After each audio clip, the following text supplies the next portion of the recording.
ने एक पिस्तल और कुछ कैश भी वहां से उनका जब्त किया है। और पुलिस का कहना है कि 2 मुश्तबा अफराद को गिरफ्तार किया गया और जब उन्हें गिरफ्तार किया गया तो उनसे ये सब कुछ बरामद हुआ। उधर मेंढर में आज प्रॉपर्टीज को भी जब्त किया गया है और 2 मंजिला रिहायशी मकान को जब्त किया गया है। और ये बताया जाता है कि बदनाम जमाना जो मंशियात फरोश है वहाँ पे उनकी प्रॉपर्टीज हैं और इनके खिलाफ पुंछ और जम्मू की पुलिस थानों में NDPS एक्ट के तहत मुकदमा दर्ज हैं।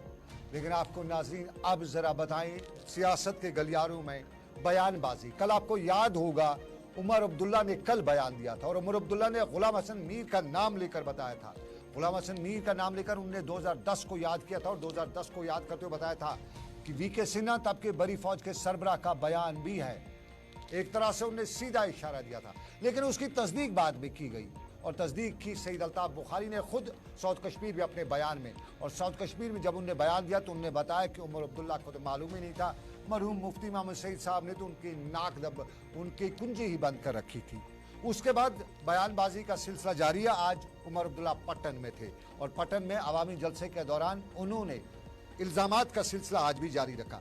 आज उन्हें दोबारा टंगमर्ग को याद किया और टंगमर्ग में आग किसने लगाई ये सवाल उनने पूछा। साथ साथ में उनने ये भी पूछा कि तब जलसा नहीं हुआ था, मुझे याद नहीं पड़ रहा है, लेकिन तब वहां पे जलसा हुआ था। क्योंकि उसकी तस्दीक, जलसे की तस्दीक आज गुलाम हसन मीर साहब ने हमारे साथ बात करते की। शाम गए हमने गुलाम हसन मीर साहब से पूछा था कि उमर साहब ऐसे बता रहे हैं, आपका क्या रद्दअमल है? तो गुलाम हसन मीर साहब ने रद्दअमल जाहिर करते हुए बताया कि उमर साहब को मालूम होना चाहिए उस वक्त उमर साहब की सरकार को गिराने की भरपूर कोशिशें की जा रही थी और उनको याद होना चाहिए कि अपोजिशन पार्टी तब ये साबित करने की कोशिश करी थी कि उमर अब्दुल्ला नाकाबिल है, वो एडमिनिस्ट्रेटर नहीं है और तब नेशनल कॉन्फ्रेंस 10 लोग भी जमा नहीं कर सकती थी। ये गुलाम हसन मीर की ही ताकत थी कि उसने रेलेज कराई, उसने उमर अब्दुल्ला के खिलाफ साजिश को नाकाम बनाया। ये बताया हमें गुलाम हसन मीर साहब ने। लेकिन उमर अब्दुल्ला ने क्या बताया, ये आज के प्रोग्राम में खास बात। और इसी प्रोग्राम में हमारे साथ बारामूला से जावेद बेग साहब अपनी पार्टी के लीडर ज्वाइन कर चुके हैं। वो सुनिएगा जरा जावेद साहब, उमर अब्दुल्ला साहब आज क्या बता रहे हैं, पट्टन को किसने आग लगाई, जरा सुनिएगा। आपका रिएक्शन इस पे भी लूंगा और जरा हमारे नाजरीन को यह भी समझाइएगा कि अल्ताफ बुखारी साहब बता रहे हैं आज कि यहाँ तो बहुत उमर अब्दुल्ला साहब को पता होना चाहिए कि कौन किधर है। जरा समझाइए ये किधर की बात, ये हमारे नाज़रीन सुन जाए। जरा पहले उमर अब्दुल्ला को सुन लीजिएगा। मैंने कभी दुकान चलाया नहीं है क्योंकि दुकान में सौदाबाजी होती है। मैंने कभी सियासत में रह के सौदाबाजी नहीं की है। सियासत की है, सियासत करता हूं, करता रहूंगा। हुकूमत की है, आज नहीं कर रहा हूं, अल्लाह ताला ने चाहा तो कभी करूंगा। जहां तक रही हुकूमत को गिराने की साजिश, इसमें मुझे और कुछ कहने की जरूरत ही नहीं है। अल्ताफ बुखारी साहब ने सारा क्लियर कर दिया है कि 2010 में क्या हो रहा था। ये साजिश पहली बार नहीं हुई है। शेर कश्मीर के साथ 1953 से ये सिलसिला शुरू हुआ, आज तक होता रहा है, आगे भी होगा ना। अब ये क्या कह सकता हूं ना। अब जहां तक मुझे याद है टंगमर्ग में कोई जलसा नहीं हुआ। टंगमर्ग में ऑल पार्टी MPs की मीटिंग बुलाई गई थी। उनको वहाँ ज़मीनी सतह पे हालात जो है वो दिखाए गए थे। लोगों की नाराज़गी जो है उसका थोड़ा सा हम मरकज़ को दिखाना चाहते थे कि यहाँ हालात पूरी तरह से ठीक नहीं है। जलसा मुझे याद नहीं है, ना कोई जलसा वहाँ हुआ। टंगमर्ग जला और बुरी तरह से जला। जलाने वाले कौन थे वो भी अगर अल्ताफ बुखारी साहब फिर बताएं वो भी अच्छा होगा, क्योंकि वो भी शायद फिर 2010 की साजिश के साथ जुड़ा हुआ है। जनाब, इतनी हिम्मत है मुझे कि इंडिया अलायंस में रह के मैं कांग्रेस के बारे में कुछ कह सकूं। बुखारी साहब बीजेपी के दोस्त हैं इसलिए बीजेपी के बारे में कुछ कहते नहीं हैं। LG साहब के दोस्त हैं इसलिए LG साहब के बारे में कुछ कहते नहीं। ये हमारी जिम्मेदारी बनती है। जावेद साहब शुक्रिया आपका। आपने सुना उमर अब्दुल्ला साहब क्या बता रहे हैं? जी एजाज साहब, मैंने सुना उमर साहब की जो स्टेटमेंट है ये मैंने सुनी। जी हुक्म करें आप। उमर साहब ये भी बता रहे हैं कि उस वक्त जलसा नहीं हुआ, लेकिन मुझे याद है मैंने उसको कवर भी किया था। वहां पे बाज़ाब्ता तौर पे गुलाम हसन मीर साहब ने जलसा किया। वहां पे अच्छी खासी तादाद में 200-400 लोग मैंने देखे तब वहां पे मीर साहब ने लाए थे और वो जो डेलीगेशन बाहर से आया हुआ था उनको। लेकिन इसमें उमर साहब ने आज 2 सवाल उठाए। एक सवाल उन्होंने बताया कि टंगमर्ग को जलाया गया और ज़रा उन्होंने इनका बताया बुखारी साहब का कि ये बुखारी साहब साफ करिए टंगमर्ग को किसने जलाया, क्या 2010 की साजिश का हिस्सा था टंगमर्ग का जलाना? तो हम लोग, हमारे नाजरीन, हमारे लोग ये समझना चाहते हैं क्या 2010 में उमर अब्दुल्ला के खिलाफ साजिश हो रही थी? सनम एजाज साहब, ये जो इस वक्त जम्मू कश्मीर में सियासत हो रही है जी, ये मैं इसको सियासत का बड़ा बदसूरत पहलू समझता हूँ। जम्मू कश्मीर एक बहुत ही तारीखी रियासत से रिड्यूस होकर एक यूनियन टेरिटरी रह गई है।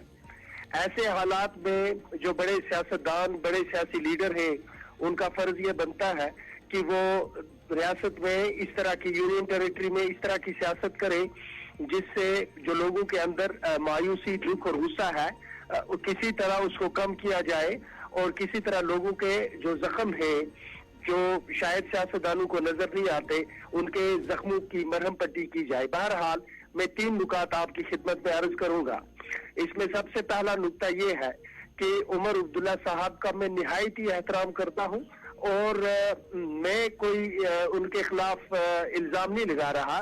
सिर्फ मेरी गुजारिश ये है कि अगर उमर अब्दुल्ला साहब 2009 से लेकर 2014 यानी 6 साल चीफ मिनिस्टर रहे और उनकी नोटिस में उस दौरान टंगमर्ग जला और उस दौरान उनकी हुकूमत के खिलाफ साजिश हुई, तो उसका मतलब ये हुआ कि होम डिपार्टमेंट उनके पास था, तो उनका सबसे अवलीन फर्ज ये रहा था उस वक्त ये होना चाहिए था कि जिन लोगों ने गुलमर्ग जैसी वो तारीखी इमारतों को जलाया वो कौन लोग थे और क्या उनको उमर अब्दुल्ला साहब ने कैफिर किरदार तक पहुंचाया। ये मेरा पहला नुक्ता है। मेरा दूसरा नुक्ता ये है कि जिन लोगों ने एक लेजिटिमेट गवर्नमेंट को हटाने की साजिशें 2010 में की, क्या उमर अब्दुल्ला साहब ने उनके खिलाफ कोई कानूनी कार्रवाई की? अगर कानूनी कार्रवाई उन्होंने नहीं की तो उसकी क्या वजूहात है? और हम उमर अब्दुल्ला साहब से गुजारिश ये करेंगे कि इस वक्त भी उनका फर्ज बनता है कि जिन लोगों ने 2010 में गुलमर्ग को जलाया और जिन लोगों ने उमर अब्दुल्ला साहब की हुकूमत रिलाइज करने की कोशिश की और रियासत में इतना बद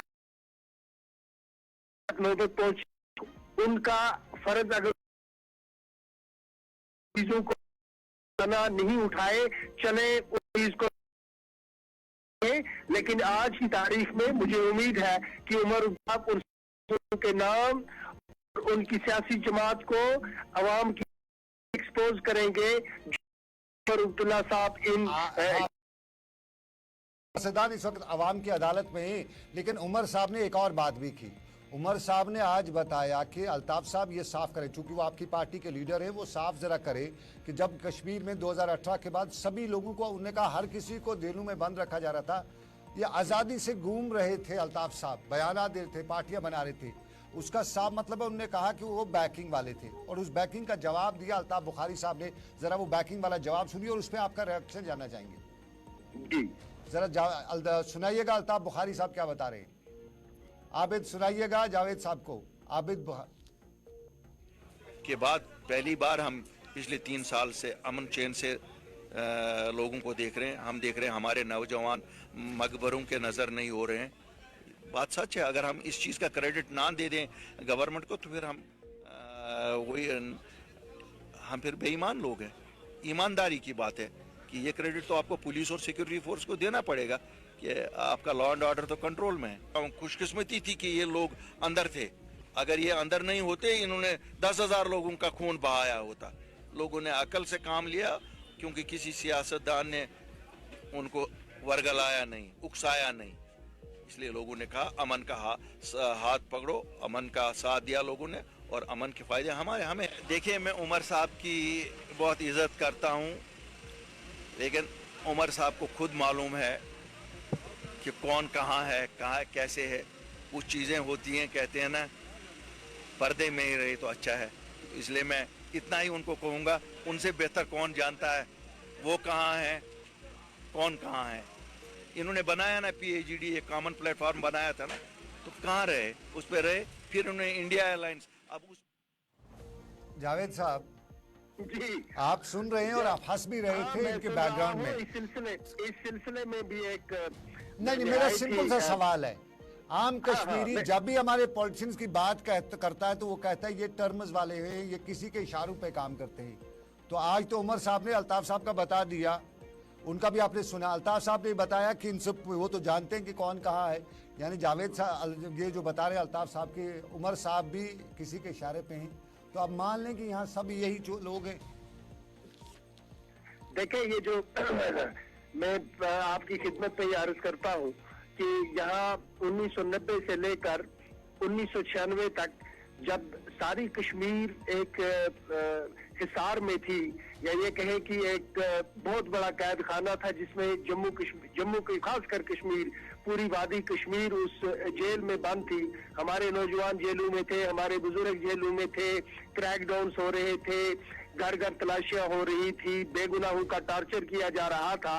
तो उस वक्त ये सारे सियासतदान कहाँ थे, चाहे वो नेशनल कॉन्फ्रेंस के हो चाहे सिंपल सी बात, दो में से जो सच कौन बोल रहा है, इन दो में से सच कौन बोल रहा है? क्या कांग्रेस जावेद साहब, सिंपल सी बात, सच ये है कि बेहतरीन और अफजल तरीका ये है। देखे, मैं कोई बड़ा पॉलिटिकल वर्कर नहीं हूँ, आपने मुझे लाइन पे ले लिया, अदरवाइज मैं इतनी बड़े मामलात में लबकुशाई नहीं करता, मैं अपनी लेवल के हिसाब से ही बात करता हूँ। अलबत्ता मैं ये समझता हूँ कि मौजूदा हालात में सबसे बेहतरीन तरीका ये है कि हमें ट्रुथ और रिकंसिलिएशन की तरफ जाना चाहिए, सभी को सच बोलना चाहिए। मैं कश्मीर का रहने वाला हूँ अल्ताफ साहब, मैं कश्मीर का रहने वाला हूँ। आप लोग में हमारे लीडर हैं, मैं भी उन लोगों में से आता हूँ जिनके लीडर आप हैं। वो अल्ताफ साहब हूँ, उमर साहब आप लोग हूँ।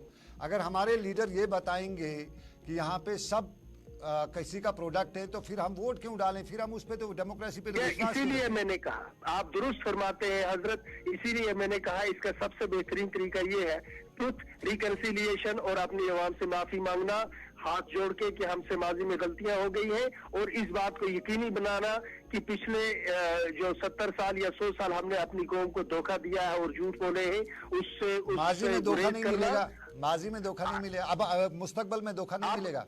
ये कोशिश करनी है, और इसमें अवाम का भी बहुत बड़ा एक फर्ज बनता है कि वो ऐसे लोगों को और ऐसी जमातों को इलेक्ट करें जिन पर वो भरोसा कर सके, और सिर्फ एक बार भरोसा करें। बार बार भरोसा करके धोखा खाने वाले वही लोग होते हैं जो आमक होते हैं। तो हमने बार बार धोखे खाए हैं, कोशिश ये करनी चाहिए कि आइंदा धोखा ना खाएं, और वो उसी सूरत में मुमकिन है अगर हमारी सियासी जमातें एक बार अपनी अवाम के सामने आकर अपनी माजी की गलतियों की माफी मांगे और दिल से माफी मांगे। चलिए, बहुत शुक्रिया जावेद साहब, वक्त इजाजत नहीं देता है, लंबी बात आपसे कर दी, लेकिन बहुत बहुत शुक्रिया, आपने हमें इस शाम के रात के 10:15 बजे तक हमारे साथ जुड़े रहिए। बहुत शुक्रिया जावेद बेग साहब। और सवाल जवाब का सिलसिला पिछले 24 घंटों के दौरान है। एक दूसरे पर एजेंटों का इल्जाम आयद किया जाता है, सीधी सी बात है, नाम ना लिया जाए, लेकिन समझने वाले, ताड़ने वाले कयामत की नजर रखते हैं। और उसके साथ साथ इल्जामात के इस कटघरे में सवाल टंगमर्ग से शुरू हुआ, पटन तक पहुंचा, दमाल हांजीपोरा से लेके ऊड़ी तक, अब यूं कहें खंदाबल से लेके खादिन यार तक, बात यही है कि कौन किसका एजेंट है। ये सियासत के गलियारों की बड़ी बात। लेकिन हमने नज़ीर अहमद खान गुरेजी से आज बात की कि नेशनल कॉन्फ्रेंस ये इस वक्त आवाम को क्या बताना चाहती है। नेशनल कॉन्फ्रेंस के बड़े लीडरान में नज़ीर अहमद खान गुरेजी का ताल्लुक है और बॉर्डर इलाके से ताल्लुक है उनका, गुरेज से रहने वाले हैं। और नज़ीर अहमद खान गुरेजी 3 टाइम MLA भी हैं, वजीर भी रह चुके हैं और सियासत में उनका बड़ा नाम है। पट्टन में हमारे साथी ने उनसे बात की, पूछा उनसे कि मुद्दा और मकसद क्या है इस सब का। जरा नज़ीर अहमद खान साहब का सुन लीजिएगा। जा रहे हैं कि इस रियासत को अगर बचाना है तो आपको किसका साथ देना पड़ेगा। हम ये कह रहे हैं कि हमारा इज्जत वकार जो छिन गया है उसको बहाल करने के लिए आपको किसका साथ देना है। यहाँ PDP, कांग्रेस या किसी दूसरी पार्टी का सवाल ही नहीं है कि हम उनके साथ कोalition करें नहीं करें। वो अभी हुकूमत की बात नहीं चल रही है, अभी ये बात चल रही है कि इस रियासत को इस दलदल से बाहर कैसे निकाला जाएगा। तो जब वो वक्त आएगा तब देखा जाएगा, यहाँ के लोग फैसला करेंगे और इंशाल्लाह मुझे उम्मीद है कि एक अच्छा फैसला आ जाएगा जो लोगों के हित में होगा, यहाँ के जम्मू कश्मीर के रियासत के हित में होगा। तो दूसरी बात भी अपने नाजरीन को तक हमने पहुंचा दी। आपको याद होगा पिछले काफी दिनों से या काफी वक्त से जम्मू कश्मीर में PDP और नेशनल कॉन्फ्रेंस के अलायंस की भी कुछ अफवाहें ही उड़ रही थी। हम इसे अब अफवाह कहेंगे। बताया जाता था कि अलायंस होगा, प्री पोल, पोस्ट पोल, जो कुछ भी पोल होते हैं उसमें अलायंस हो जाएगा। लेकिन अलायंस के हवाले से हमने पीडीपी के हलकों को भी नालान देखा, हमने नेशनल कॉन्फ्रेंस के हवालों से भी यही खबरें आई और कुछ लोगों ने ये बता दिया तो बिल्कुल तैयार नहीं है अलायंस के लिए। अहमद खान गुरेजी ने भी आज पूछा क्या बात, तो जवाब उनका आपने सुन लिया। लेकिन आपको नाज़रीन बताएं, सियासत में ना दुश्मन ना कोई, ये चलता रहता है, ऊंच नीच होती रहती है और सियासत में वक्त गुजारी भी है और वक्त गुजारी में आवाम को बहलाया भी जाता है। लेकिन आपको नाज़रीन बताते चले, हम अगली खबर ले रहे हैं इस्लामिक यूनिवर्सिटी अवंतीपोरा की, जिन्होंने आज अपना 18वां यौम तासीस मनाया और जम्मू कश्मीर के लेफ्टिनेंट गवर्नर मनोज सिन्हा यहाँ मेहमान खसूसी के बतौर मौजूद रहे। यहाँ पुरवकार तकरीब हुई और यूनिवर्सिटी के vice chancellor professor Shakeel Ahmad Rumshu ने इस्तकबालिया खुतबे में बताया कि यूनिवर्सिटी एक तनावर दरख्त की तरह अब बढ़ रही है और मरकज से लेकर जम्मू कश्मीर की इंतजामिया के फराख दिलाना इमदाद से यूनिवर्सिटी का दायराकार और बढ़ रहा है। अपने खिताब में लेफ्टिनेंट गवर्नर मनोज सिन्हा ने इस्लामिक यूनिवर्सिटी के अमले और तलबा को मुबारकबाद पेश किया कि जम्मू कश्मीर के तलबा में टैलेंट कोई कमी नहीं है, लेकिन बदकिस्मती ये रही कि अब तक प्लेटफॉर्म नहीं फराहम किया क्योंकि यहाँ अमन नहीं था और अमन न होने की वजह से यहाँ का टैलेंट नहीं निखर सका। लेकिन उनने उम्मीद का इजहार करते हुए बताया कि अब वादी में अमन लौट आया है, नए इम्कानात रोशन हो रहे हैं और उनकी सरकार कोशिश कर रही है कि यहाँ इंडस्ट्री हो, यहाँ एकेडमिया हो। और मनोज सिन्हा ने यह भी बताया कि जम्मू कश्मीर में अब सयाहत को फ़रोग हासिल हुआ है और इस साल रिकॉर्ड तादाद में सयाहों की आमद भी हो रही है।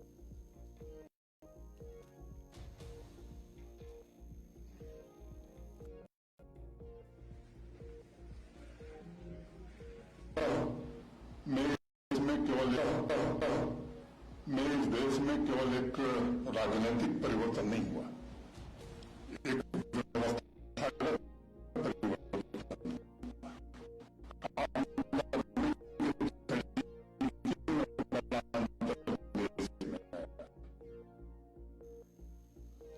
जम्मू कश्मीर के lieutenant governor Manoj Sinha Islamic university Awantipora में शाम गए, उनकी एक और तकरीब भी थी और ये श्रीनगर के टैगोर हाल में थी।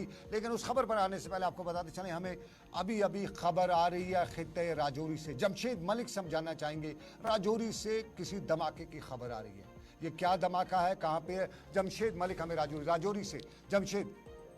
जमशेद ज़रा बता, अगर जमशेद से हमारा रब्ता हो रहा है तो मैं बता दीजिएगा कि राजौरी में क्या कोई खबर आ रही है, धमाके की कोई खबर आ रही है और ये धमाका कहाँ पे हुआ है।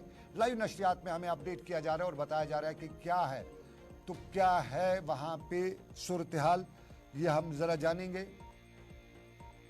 राजौरी से। राजौरी जमशेद मलिक ज़रा बताइएगा, अगर आप तक मेरी आवाज़ आ रही है तो क्या हुआ है जमशेद? सर बिल्कुल खबर सामने सोनकोट से सामने इस वक्त आ रही है, जहां एक जोरदार धमाका हुआ है।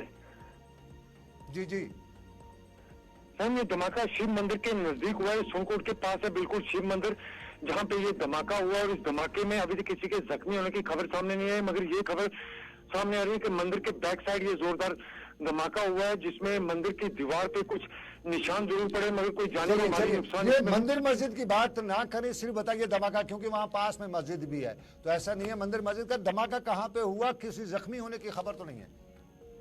बिल्कुल सोनकोट के मेन मार्केट के बीचों बीच ही इलाका जहां ये जोरदार धमाका हुआ है, इसमें किसी जानी व माली नुकसान की खबर नहीं है। मगर उसके बाद जम्मू कश्मीर पुलिस की बात करें या फौज की बात करें, दीगर एजेंसियों की बात करें, सभी मौके पर मौजूद हैं। बड़े पैमाने पर मुहासरे में इस इलाकों को लिया गया है क्योंकि जोरदार धमाके की आवाज से लोगों में भी काफी दहशत देखने को मिली। उसके बाद इस वक्त भी वहाँ सर्च ऑपरेशन के साथ साथ ये कहें कि इन्वेस्टिगेशन भी पूरी तरह चल रही है कि आखिर किस चीज का धमाका था, क्योंकि पुरस्कार धमाके से काफी इलाके में आवाज गूंजी, जिसके बाद लोगों में भी काफी दहशत देखने को मिली है। और इस वक्त की अगर बात करें तो इस वक्त जम्मू कश्मीर पुलिस की बात करें, आर्मी की बात करें, SSP पुंछ की बात करें, वो भी मौके पर मौजूद है और पूरी तरह इस इलाके को मुहासरे में लेकर जायजे ले जा रहे कि बिलाकर ये धमाका किस चीज का था, क्योंकि ये भी बताया जा रहा है कि इस इलाके में मरम्मत का काम भी वहां चल रहा था। तो उसके बाद देखा जा रहा है कि आखिर किस चीज का धमाका, मगर अभी तक धमाका किस चीज का ये पूरी तरह बात साफ नहीं हो पाई है। सर जमशेद बहुत शुक्रिया। धमाका हुआ है और ये जम्मू के रजौरी खित्ते में हुआ है।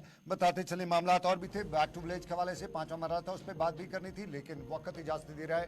रात के 10:20 हो चुके हैं। मुझे दीजिएगा इजाजत इस उम्मीद के साथ कि रब कायनात की मर्जी आपसे फिर होगी मुलाकात। रखिए अपना ख्याल। शब बखैर। अल्लाह हाफिज।